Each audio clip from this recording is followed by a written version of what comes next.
नमस्कार, जोहार। आप देख रहे हैं संथाल हुल एक्सप्रेस और मैं हूं आपके साथ सिमरन शुक्ला। जाति जनगणना की घोषणा पर प्रेस कॉन्फ्रेंस। कांग्रेस झामुमो ने हमेशा जनता को धोखे में रखा, आजसू पार्टी। अब खबर विस्तार से। आजसू पार्टी ने कहा है कि केंद्र सरकार द्वारा जाति जनगणना करवाने की घोषणा से इंडी गठबंधन की हवा गुम हो गई है। अगर कांग्रेस झामुमो गंभीर होते तो मनमोहन सिंह के कार्यकाल में ही इस विषय पर कदम उठा लेते। कांग्रेस झामुमो ने जाति जनगणना के मुद्दे पर हमेशा जनता को धोखे में रखा है और अब अपनी पीठ थपथपा रहे हैं।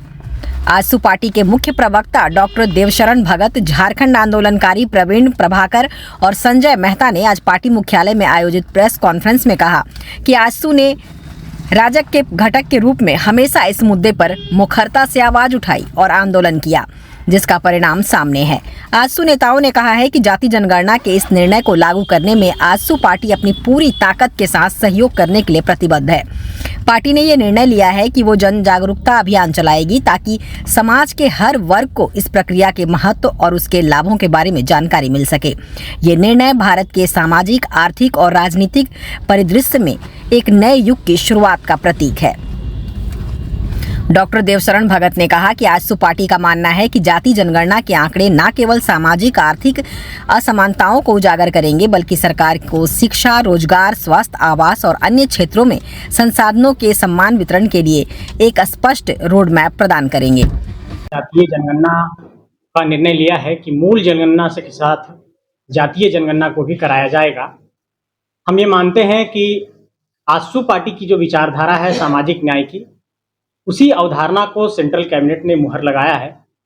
और जिस तरीके से पार्टी के मुख्य प्रवक्ता अभी देवशरण भगत जी बता रहे थे कि पार्टी ने इन सारे निर्णयों के आलोक में लगातार अपने पार्टी के अधिवेशन में सुप्रीम कोर्ट का दरवाजा खटखटाना और सड़क से सदन तक पार्टी ने लड़ाई लड़ी है।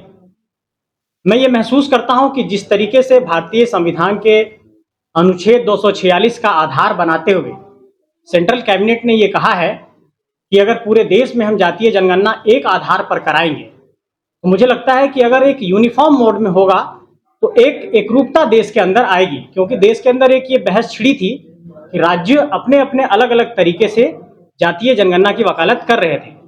लेकिन जब सेंट्रल कैबिनेट ने अब ये फैसला दे दिया है, तो निश्चित तौर पर जो समाज के वंचित तबके के लोग हैं, आदिवासी हैं, दलित हैं, पिछड़े हैं, उनके जो आरक्षण का आधार है उसमें भी अब भविष्य में तब्दीली आपको देखने को मिल सकती है। ये एक बड़ा फैसला होगा। इसको इस रूप में समझते हैं कि जिस तरीके से मंडल कमीशन की सिफारिश ने कहा था कि ओबीसी को कम से कम उस वक्त बताया गया आधार की 52% है, लेकिन ओबीसी को आरक्षण बोला गया कि कम से कम 27% मिलना चाहिए।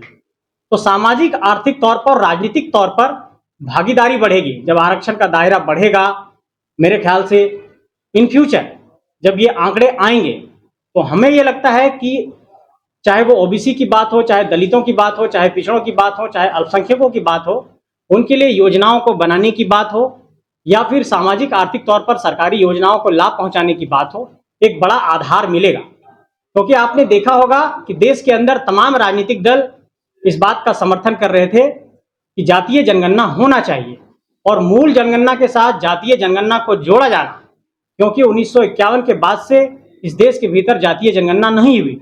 और जिस तरीके से 2011 में सोशियो इकोनॉमिक कास्ट सेंसस हुआ था, सामाजिक आर्थिक जो हमारी जनगणना हुई थी, उसका भी आंकड़ा जारी नहीं हो पाया था। तो इसलिए देश के अंदर ये एक बहुत जरूरी कदम था जिसे सेंट्रल कैबिनेट ने मुहर लगा दिया है। और इस जनगणना की प्रक्रिया को पूर्ण करने में हम ये अपील करते हैं एक राजनीतिक दल के तौर पर कि समाज के वैसे जो भी लोग हैं, बुद्धिजीवी हैं, राजनीतिक दल हैं, सामाजिक कार्यकर्ता हैं, राजनीतिक कार्यकर्ता हैं, क्योंकि सरकार की मशीनरी पर अगर ये सारी जिम्मेवारी छोड़ देंगे कि इसको ये बहुत तरीके से एग्जीक्यूट कर लेंगे, इसको पूरा कर लेंगे, तो मुझे लगता है कि एक सहायक की भूमिका में राजनीतिक दल के तौर पर हम सरकार को इस जनगणना को कराने में मदद करेंगे। जहां भी राजनीतिक दल के तौर पर हमारी भूमिका सुनिश्चित करने की होगी, आजसू पार्टी वहां पर खड़ा रहेगी।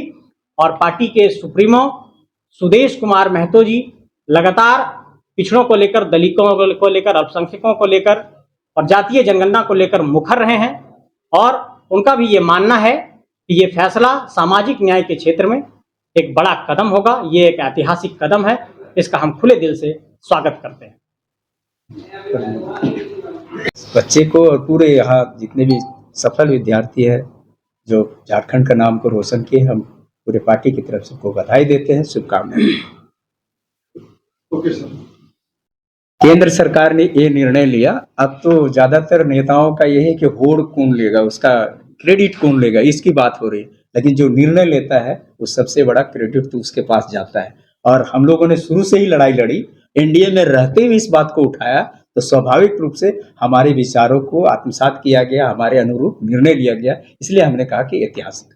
नहीं, इसमें एक बात और है कि जो राहुल गांधी और कांग्रेस पार्टी ये बात करती है, आजादी के बाद से लगातार सरकार कौन चला रहा था? जब एनडीए की सरकार आ गई दिल्ली में, तब उनको सारे मुद्दे दिख रहे हैं। जब एनडीए की सरकार उन मुद्दों के समाधान की दिशा में आगे बढ़ रही है, जो जन आकांक्षाएं हैं उनके समाधान की, उनके पूर्ण करने की दिशा में आगे बढ़ रही है, तो कांग्रेस पार्टी अपना पीठ ठोकने का काम कर रही है। इससे बड़ा हास्यास्पद कांग्रेस का बयान नहीं हो सकता है, और जनता ये देख रही है।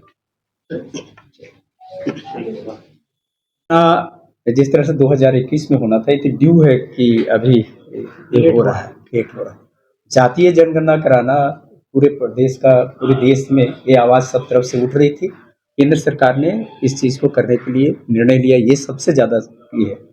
झारखंड ही नहीं बल्कि पूरे देश के जो प्रकृति पे विश्वास करते हैं, प्रकृति के पूजक लोग हैं, उनका स्पष्ट रूप से ये मानना है कि जनगणना कॉलम में वैसे लोगों के लिए भी एक अलग से कॉलम होनी चाहिए, जिसको सरना कोड की बात करते हैं। आजसू पार्टी इसका उससे समर्थन करती है। हम लोग हर बार इस बात को जोरदार तरीके से उठाते रहे। महाधिवेशन में भी हम लोगों ने निर्णय लिया। हर धर्म के लिए कोड बना हुआ रहता है जनगणना कॉलम में, सरना कोड के लिए भी अलग से एक कोड बनना चाहिए। सवाल ये है कि जो जातीय जनगणना होने जा रहा है, हार्दिक अभिनंदन। आज पार्टी के मुख्यालय में प्रेस वार्ता में हमारे साथ पार्टी के और झारखंड आंदोलन के अगुवा साथी प्रवीण प्रभाकर जी, हमारे साथ युवा तुर्क नेता और पार्टी के वरिष्ठ नेता संजय मेहता जी साथ में उपस्थित है। मुख्य रूप से आज भारत सरकार के द्वारा कल के कैबिनेट में सामाजिक न्याय को लेकर के जातीय जनगणना पूरे देश में करने के निर्णय को पार्टी एक ऐतिहासिक फैसला मानती है, क्योंकि आजसू पार्टी हमेशा से सामाजिक न्याय के पक्षधर रहे हैं।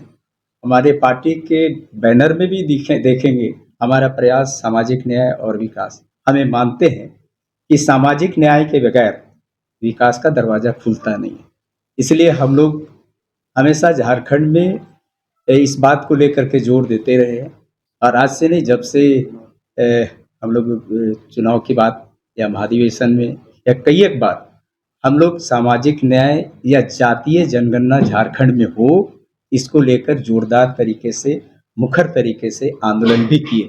कभी मुख्यमंत्री के समक्ष हम लोगों ने पद यात्रा किया, न्याय यात्रा किया, विधानसभा का घेराव भी किया।